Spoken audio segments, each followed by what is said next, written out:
Баршаңызға ассалаумағалейкум. Ким Чен Ын Жапон теңізіне қарай 2 снаряд ұшырдығаны белгілі болды.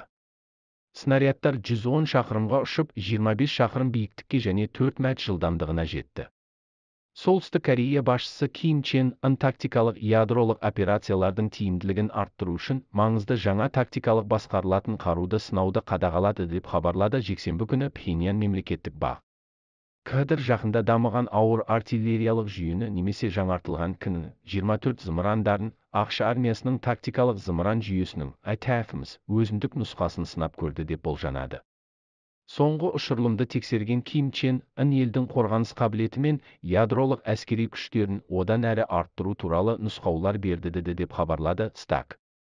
Бұл биылғы жылы елдегі 13-ші зымыран сынағы. Біз әлемде және Қазақстан жаңалықтар жайында шындықты айтамыз. Лайк, коммент арқылы көмектесіңіз. Жазылуды ұмытпаңыз. Бұл арна үшін сіздерден ең үлкен көмек.